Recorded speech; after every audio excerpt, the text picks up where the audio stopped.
bonsoir. On a un certain nombre de faisceaux d'indices qui sont notamment le mode opératoire récurrent, qui rappelle en fait aussi des pratiques des services de renseignement soviétiques, ce qu'on appelait alors le service A du KGB, ces mesures actives qui visent à déstabiliser les sociétés ciblées. Et là, on a un vrai retour de ce genre de pratiques-là.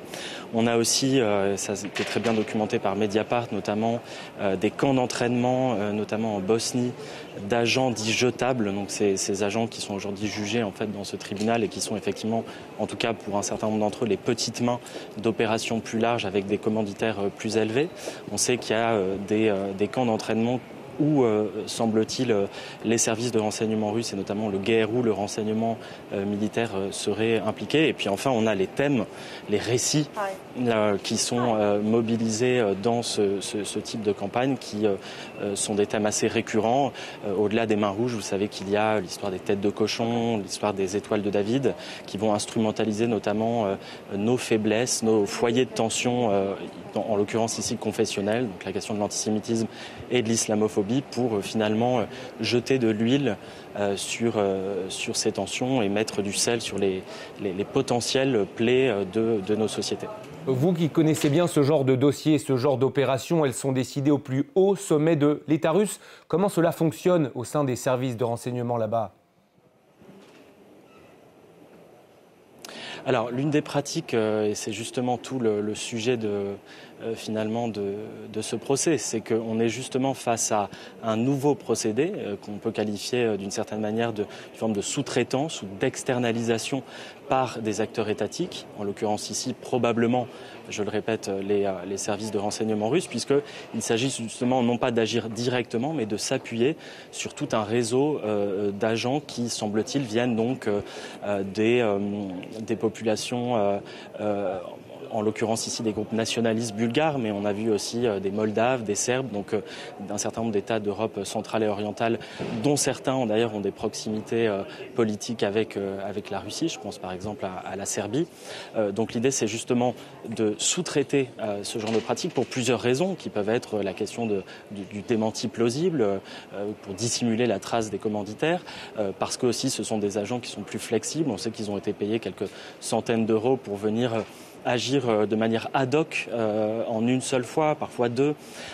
Donc certains ont même parlé d'une forme d'ubérisation du renseignement russe, mais en tout cas on est face à ce phénomène de sous-traitance qu'on retrouve d'ailleurs dans d'autres types d'ingérences. Je pense notamment aux ingérences numériques et informationnelles qui d'ailleurs pour un certain nombre d'entre elles ont participé à viraliser les contenus qui ont été produits par des photographies notamment des mains rouges ou des étoiles de David.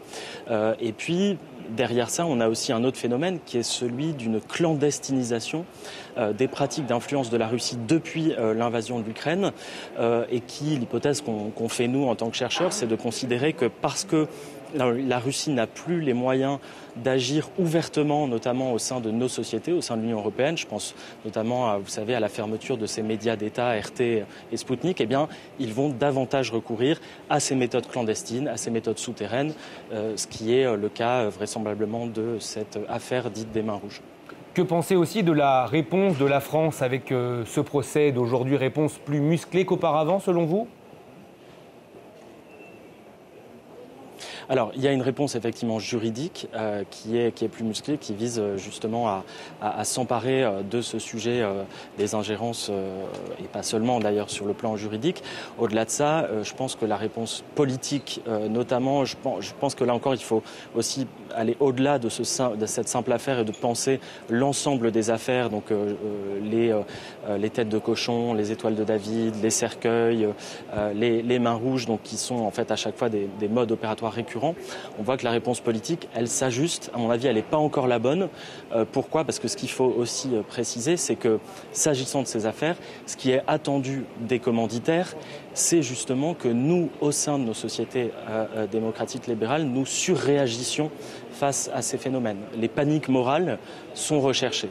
Et le problème, c'est que ce qu'on observe la plupart du temps, c'est que quand ces affaires surgissent, vous avez un certain nombre d'acteurs au sein de la classe politique, au sein d'une partie aussi du paysage médiatique, qui vont justement sauter sur ces affaires, en parler d'une manière à spécifier, par exemple, qu'elles témoignent d'une résurgence de l'antisémitisme ou de l'islamophobie. Et ça, c'est quelque chose qui est recherché par les commanditaires de ces opérations. Moi, il me semble qu'une réponse plus prudente serait justement, au mieux, d'attendre les conclusions des enquêtes en cours et, si on en parle, d'essayer assez rapidement, voire systématiquement, de mettre en avant la possibilité qu'il puisse s'agir d'une ingérence étrangère. Pourquoi ? Parce que le ratio coût-bénéfice de ces opérations aujourd'hui, il est extrêmement favorable aux commanditaires. On voit bien qu'à chaque fois que ces opérations surgissent, on a une surréaction immédiate et ça, c'est ce qui est recherché. Il faut être un peu plus prudent dans nos réactions.